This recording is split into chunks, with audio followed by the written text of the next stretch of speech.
फिर ये हुआ कि धूमधाम से बड़ी लड़की का विवाह करने के उपरांत पति ने घरौंदे से खेलती हुई दो कन्याओं कच्ची गृहस्थी का भार 29 वर्ष की पत्नी पर छोड़कर संसार से विदा ले ली।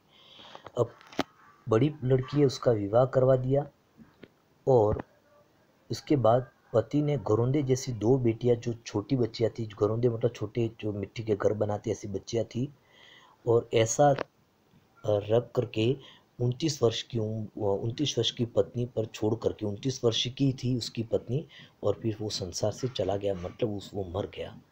तब उसकी अवस्था 36 वर्ष की थी और अधिक रही होगी, मतलब उसके पति की 36 वर्ष की उम्र में देहांत हो गया। पत्नी आज भी बूढ़ऊ कहकर स्मरण करती, उसे बूढ़ऊ कहकर उसे पुकारती थी, क्योंकि वह बूढ़ी हो गई है। उसकी सोच नहीं थी कि वह बूढ़ी हो गई है, मतलब उसके पति भी मरे हुए हैं तो बूढ़े हो गए होंगे, इसलिए बूढ़ऊ नहीं कहूँगी तो अपमान होगा, ऐसा था। हाँ, एक बात जरूर है कि बख्तिन के हरे भरे खेत, मोटी ताजी भैंस, ये सब फल देख करके जेठोत और उनके दिमाग में काफ़ी मतलब लालच थी, उसकी संपत्ति और हरे भरे खेत थे, ये सब देख करके।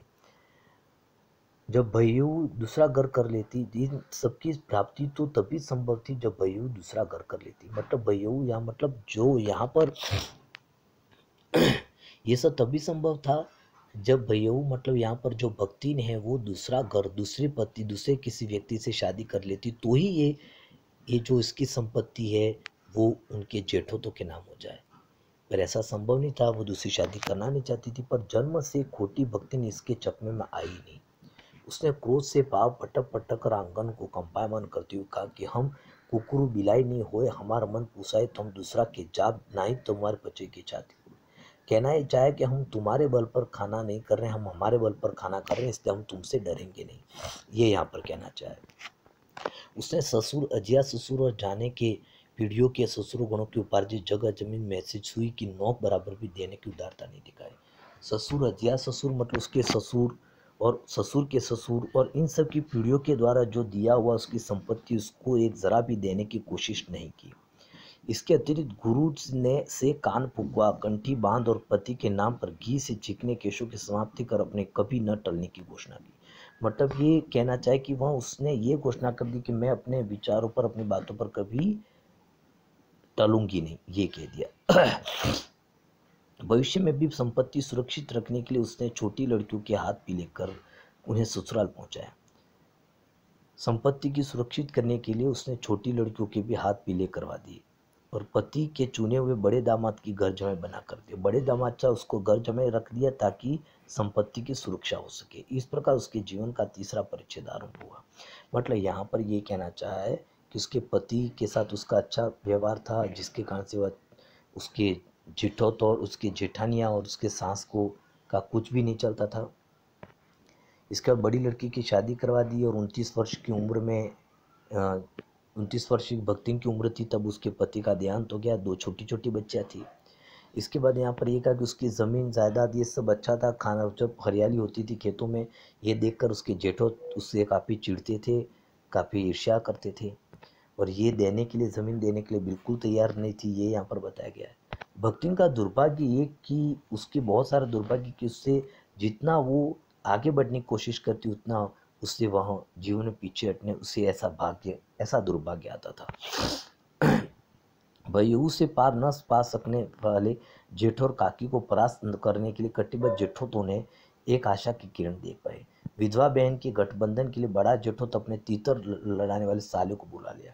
अब इसने ये सोचा कि ऐसा हुआ कि किशोरी से युवती होते ही बड़ी लड़की का विधवा हो गई। बड़ी लड़की जिसने वो घर जमाई रखा था संपत्ति की रक्षा के लिए, तो वो उसका भी देहांत हो गया, बड़ी लड़की भी विधवा हो गई।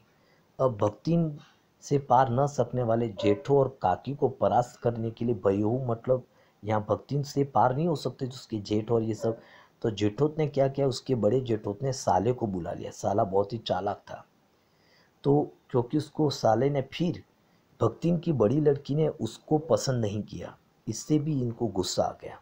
ये सब यहाँ पर इसमें बताया गया है। अब इसके बाद है, भाइयों की सुविधाजनक नहीं था, अतः प्रस्ताव जहाँ जहाँ रह गया तब वे दोनों माँ बेटी खूब मन लगाकर अपनी संपत्ति को देखभाल करने लगी। लेकिन उसका मान न मान मैं तेरा मेहमान की कहावत चरितार्थ होती है। तो वो जो भक्तिन का जो वो उसके जेठोत का जो साला था, वो भक्तिन की बड़ी बेटी से शादी करना चाहता था। तो और भक्तिन से बड़ी बेटी की शादी उसके जेठोत भक्तिन के जेठोत करवाना चाहते थे, ताकि भक्तिन की संपत्ति पर उसका हक हो सके। एक दिन क्या हुआ कि एक दिन ये हुआ कि एक दिन माँ की अनुपस्थिति में वर माशे ने बेटी की कोठरी में घुस गया और द्वार बंद कर दिया। उसके समर्थक गांव वालों को बुलाने लगे कि भाई देखो, युवती ने एक लड़के को युवती ने जब इस डकैत की वर की मरम्मत कर दी अंदर कुंडी खोल कर, तब बच्चे बेचारे समस्या में पड़ गए। युवती ने क्या किया कि उसको मारा बहुत अंदर। तीतरबाज युवक कहता था कि वह निमंत्रण पाकर भीतर गया और युवती की उसके मुंह पर अपनी 5 उंगलियों की उभार में इस निमंत्रण के अक्षर पढ़ने अनुरोध करती थी। अंत में दूध का दूध और पानी का पानी करने के लिए पंचायत बैठी। सबने सिर हिला हिलाकर इस समस्या का मूल कारण कलयुग स्वीकार किया। मतलब कारण यही बताया कि ये कलयुग है, इसमें कुछ भी हो सकता है। तो पत्नी की जो भक्तिन की बेटी है उसकी गलती है और इन दोनों की शादी करवा दी जाए, ऐसा बता दिया। ऐसा पंचायत ने निर्णय सुना दिया। जब वे एक कोठरे से निकले तब उनका पति पत्नी के रूप में रहना ही कलयुग ने स्वीकार किया। अपमानित बालिका ने ओठ काट कर लहू निकाल लिया और माँ ने आग्नेय नेत्रों से गले पड़े दामाद को देखा। जबरदस्ती मतलब उसके साथ शादी करना चाहता था वो, ताकि संपत्ति की होड़ में। संबंध कुछ सूख कर नहीं हुआ, क्योंकि दामाद अब निश्चिंत होकर तीतर लड़ाता था। बेटी विवश क्रोध से जलती रहती थी। इतने प्रयत्न से संभाले हुए गाय ढोर खेती बाड़ी पारिवारिक द्वेष में ऐसे सुलझ गया, लगान पड़ना भी भारी हो गया। ये सब हो गया। जमींदार ने भी भक्तियों को बुलाकर दिन भरी कड़ी में धूप में रखा था। अपमान तो उस कर्मता में था ही।